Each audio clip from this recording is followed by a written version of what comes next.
PCOD, polycystic ovary disorder. అంటే ఇది మామూలుగా కామన్గా లేడీస్లో వచ్చే ప్రాబ్లం ఇది. అంటే వాళ్ళకు ఇర్రెగ్యులర్ పీరియడ్స్ కానీ, ఓవరీస్లో గడ్డలు తయారవడం కానీ, గాలిబుడలు తయారవడం కానీ, ఇన్ఫెక్షన్స్ తయారవడం కానీ, అంటే బాడీ పైన జెర్స్లాగా వెంట్రుకలు రావడం, ఇట్లాంటి స్టమక్ పెయిన్స్, అంటే ఎక్కువగా పీరియడ్స్ బాగా ఎక్కువగా అంటే ఇబ్బంది పెట్టడం, ఇట్లాంటివి జరుగుతుంటాయి. ఇది యాక్చువల్గా డిసీజ్ అనేది ఫస్ట్ ఒక రోగం లాగా ఉంటుంది. డిజార్డర్ అంటే కొంచెం డేంజర్, తర్వాత సిండ్రోమ్ అంటే ఇంకా చాలా సీరియస్. అంటే పీసీఓఎస్ కూడా స్టార్ట్ అయిపోయింది, పాలిసిస్టిక్ ఓవరీ సిండ్రోమ్ అని. అంటే ఇది లేడీస్లో ఎందుకు వస్తుందంటే వాళ్ళ ఏజ్ ఫ్యాక్టర్లో, వాళ్ళకున్న ఏజ్ని బట్టి, వాళ్ళు చేసే పనులను బట్టి, లైఫ్ స్టైల్ చేంజెస్ని బట్టి ఈ ప్రాబ్లం వస్తుంది. చాలామంది ఏం చేస్తారంటే ఏదైనా వీడియో చూస్తే దాంట్లో ట్రీట్మెంట్ దొరికితే దాన్ని వాడేద్దాం, మంచిగా అయిపోదాం అనుకుంటారు. కానీ మీరు చేయాల్సింది ఏంటంటే మీ దగ్గర ఎవరైతే దగ్గరలో న్యూట్రిషన్స్ కానీ, డైటీషియన్స్ కానీ ఎవరైనా న్యాచురల్గా ట్రీట్మెంట్ చేసేవాళ్ళు ఉంటే ఫస్ట్ వాళ్ళ దగ్గరికి వెళ్ళండి. వెళ్ళిన తర్వాత మీ ప్రాబ్లం ఏందో కరెక్ట్గా చెప్పండి. చెప్పిన తర్వాత న్యాచురల్గా ఎలా తగ్గించుకోవచ్చు అంటే దీనికి physical exercise important, mental tension లేకుండా ఉండడం అనేది, అంటే మనం చేసే పనులలో మనం రోజు ఎలా రిలాక్స్గా ఉంటున్నాం, టైమ్లీ ఫుడ్ తీసుకోవడం, ఇలాంటివన్నీ కొన్ని పర్ఫెక్ట్గా చేయగలిగితే నార్మల్కి వచ్చేస్తారు. మన దగ్గరికి వచ్చిన చాలామంది అమ్మాయిలకి ఏంటంటే మనం ఇచ్చే డైటరీ సప్లిమెంట్స్ కానీ, లేకుంటే ఫుడ్లో చేంజెస్ కానీ, మిల్లెట్స్ ద్వారా కానీ మనం చాలామంది అమ్మాయిలకు మంచిగా చేశాము. సో ఇట్లాగా చాలామంది అమ్మాయిలు ఏంటంటే ఏజ్ ఫ్యాక్టర్లో 20, 23, 25, 28, 30 ఇయర్స్ వాళ్ళ అమ్మాయిలకి ఏంటంటే ఇలాంటి ప్రాబ్లమ్స్ అనేవి పెరుగుతూ ఉంటాయి.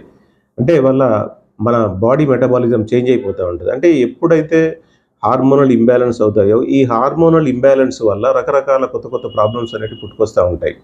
దీంట్లో ఏమైందంటే అమ్మాయిలు డిప్రెషన్లోకి వెళ్తారు. ఈ డిప్రెషన్లోకి వెళ్ళిన తర్వాత ఇంకా కొంచెం పెద్ద ప్రాబ్లమ్స్ తయారైపోతాయి. తర్వాత మెంటల్ డిజార్డర్ కింద తీసుకెళ్ళేసి దాన్ని మళ్ళీ మెంటల్ హాస్పిటల్లో కూడా చూపించుకోవాల్సి వస్తుంది.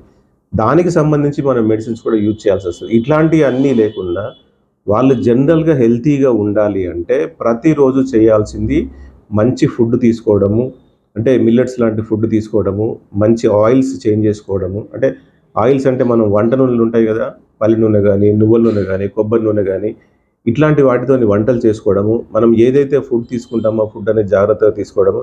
ఇంకొకటి డిసీజ్ వచ్చిందనగా భయపడాల్సిన అవసరం లేదు, ప్రతిదానికి ఒక సొల్యూషన్ అనేది ఉంటుంది. అంటే మనము టెస్టులు చేసుకోవడము, మెడిసిన్ తీసుకోవడం ఇదే ప్రపంచం అనుకుంటే కష్టం. అంటే డిసీజ్ వచ్చినప్పుడు డాక్టర్ దగ్గరికి వెళ్ళడం చాలా ఇంపార్టెంట్. అంటే డిసీజ్ ఫైండ్ అవుట్ చేసుకోవడం, దాని నుంచి మనం బయట ఎలా పడాలి అనేది ఆలోచించాలి. తర్వాత న్యాచురల్గా ట్రీట్మెంట్ చేసుకుంటే ఏదైనా సరే మనం కంట్రోల్ చేసుకోవచ్చు. అంటే ఫుడ్లో మార్పు తీసుకొచ్చి మనకు ఎంఎన్ హెల్తీ ఫుడ్స్లో మనకు మిల్లెట్స్ ఉన్నాయి, తర్వాత కెమికల్ ఫ్రీ ఫుడ్ ఐటమ్స్ ఉన్నాయి. ఎప్పుడైతే మనం కెమికల్ ఫ్రీ ఫుడ్ తీసుకుంటామో మనకు డిసీజెస్ అన్ని స్లోగా రిడ్యూస్ అవుతూ ఉంటాయి. ఏ డిసీజ్ కూడా తొందరగా ఒక రోజులో 1 మంత్లో తగ్గదు. ఏ డిజార్డర్ అయినా, సిండ్రోమ్ అయినా ఒక రోజులో రావడం, ఒక రోజులో రాదు, పోవడం ఒక రోజులో పోదు. కానీ దీన్ని ఎప్పుడైతే మనం చాలా జాగ్రత్తగా మనం ట్రీట్మెంట్ చేసుకోగలుగుతామో, అంటే న్యాచురల్ వేలో మనం పద్ధతిగా చేసుకోగలుగుతామో మనం తప్పకుండా దీన్ని తగ్గించుకోవచ్చు. ఏ అమ్మాయి కూడా ఈ ప్రాబ్లం గురించి బాధపడాల్సిన అవసరం లేదు. మీకు దగ్గరలో ఉన్న న్యూట్రిషనిస్ట్ కానీ, డైటీషియనిస్ట్ వాళ్ళ దగ్గరికి వెళ్ళొచ్చు, లేకపోతే మాకైనా ఫోన్ చేస్తే మేము ఫోన్లోనే ట్రీట్మెంట్ చెప్తాము, లేకపోతే మీరు వచ్చి కూడా చూపించుకోవచ్చు. అంటే వచ్చి చూపించుకోవడం అనేది వెరీ వెరీ ఇంపార్టెంట్. ఎందుకంటే ఈ ప్రాబ్లమ్స్కి అదర్ ప్రాబ్లమ్స్ కాంప్లికేట్ అయ్యి ఉంటాయి, మిక్స్ అయి ఉంటాయి. ఇప్పుడు మీరు ఏమనుకుంటారంటే పీసీఓడి అంటే పీసీఓడి ప్రాబ్లం అనుకుంటారు, దాని తర్వాత డయాబెటీస్ కూడా వస్తుంది. ఈ డయాబెటీస్కి మళ్ళీ ట్రీట్మెంట్ తీసుకోవాలి, దీంతో మళ్ళీ పీసీఓఎస్ లాగా తయారైపోతుంది. అంటే ఇవన్నీ ఒకదానికొకటి లింక్. ఇవి ఎలా జరుగుతున్నాయి అంటే మన బాడీలో జరిగే హార్మోనల్ ఇంబ్యాలెన్స్ వల్ల జరుగుతాయి. దీన్ని మనం కరెక్ట్గా కేర్ తీసుకొని చేసుకోగలిగితే హ్యాపీగా ఉండొచ్చు. ఈ ప్రాబ్లం కూడా తగ్గించుకోవచ్చు. కావాలంటే చాలామంది అమ్మాయిలు తగ్గించుకున్నారు.